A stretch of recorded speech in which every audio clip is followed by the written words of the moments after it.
ازيكم يا حلوين؟ يا رب تكونوا دايما بخير. تعالوا نعمل كيكة الروان الجميلة دي، اكنها بسبوسة مش كيكة يا جماعة. بجمالها وقوامها ما تعملوهاش اكتر من الارتفاع ده عشان تحسوا بجمالها. وتحفة تحفة كده ما شاء الله. شايفين لونها جميل ازاي؟ لونها ذهبي وجميل جدا.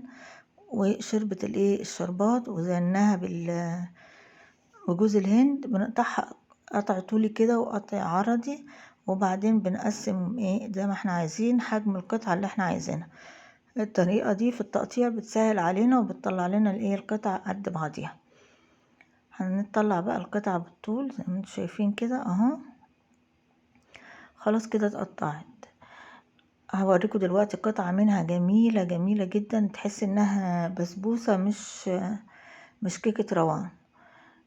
ما تعملهاش يا جماعة، يعني اعلى من الارتفاع ده بتقلب كيكة. الروان لها طعم مميز ولها، شايفين جميلة ازاي؟ وشرب الشربات والطعم بتاعها كان تحفة ومرملة وحلوة جدا. جربوها يا جماعة بالطريقة اللي هقولها لكم دلوقتي، والمقادير اللي هقولها لكم دلوقتي، ومقاس الصينية اللي هقول لكم عليه. نبدأ بسم الله الرحمن الرحيم. معانا كوباية دقيق عادي ابيض، بننخلها طبعا،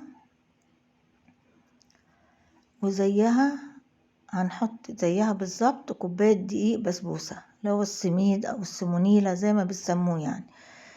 تمام اهو، كوباية كاملة كده قد التانية، مكنش ناقصة حاجة. تمام، ما بننخلهوش ده، مش بنخله يعني. بعد كده هبدأ اجيب باكت بيكنج باودر او كيك شيف المتوفر عندك، وبتنخليه وبتحطيه عليه. تمام كده. انا كده بجهز المواد الجافة قبل ما ندخل في المواد السائلة. خلاص فاضل لنا مكون واحد هنشوفه مع بعض دلوقتي، هو اللي هيدينا طعم وريحة لكيكة الروان، وهو نص كوباية جوز هند مبشور، يعني وسط، لا ناعم قوي ولا خشن قوي اهو. دي نص كوباية على الخليط كله، بنقلبها كويس جدا.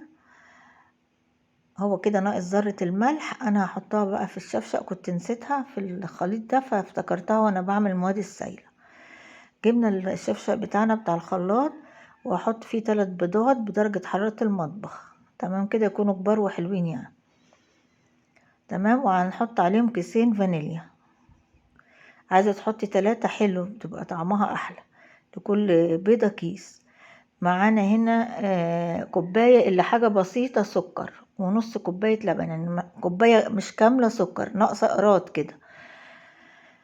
ونص معلقة نص كوباية لبن، ونص كوباية زيت، بس الزيت يكون نضيف.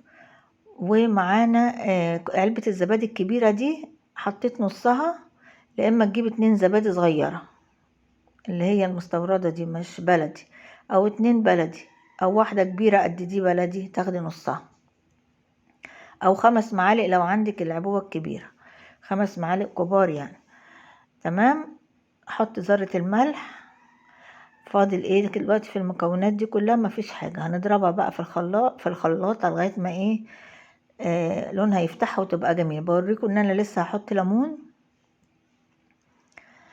كان المفروض احطه يعني ونسيته برضو. هحطه دلوقتي.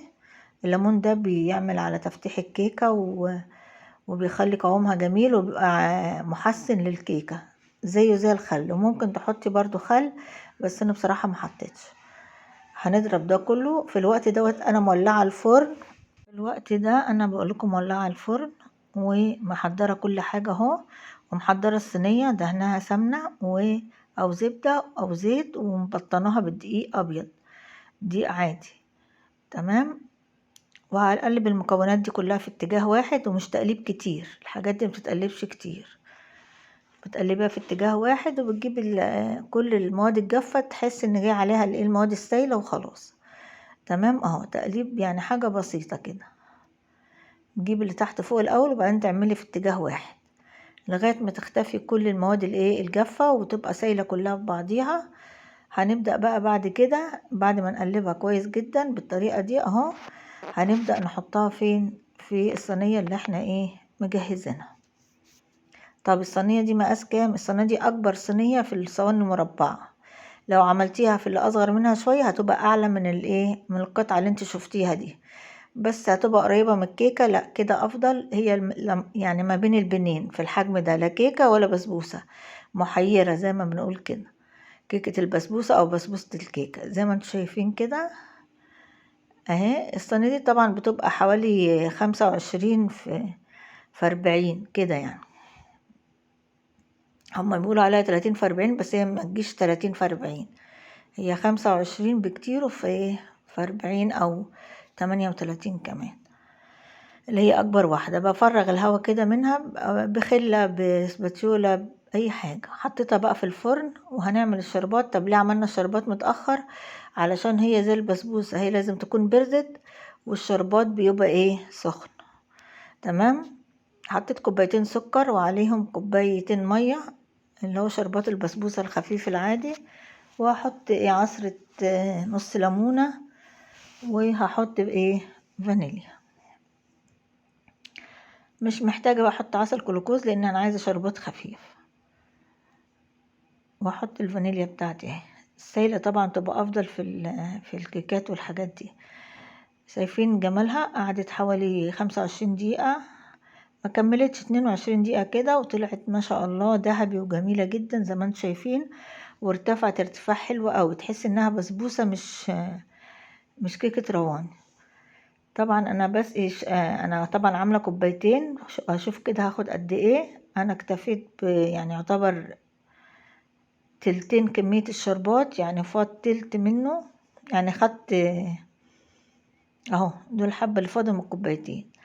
تمام، عشان مبحبهاش مسكرة اوي، بس هي كانت واخدة حقها وكفاية يعني، لانها مفتحة وشربت على طول. اللي انتوا شايفين ده شربته في ثواني وانا واقفة.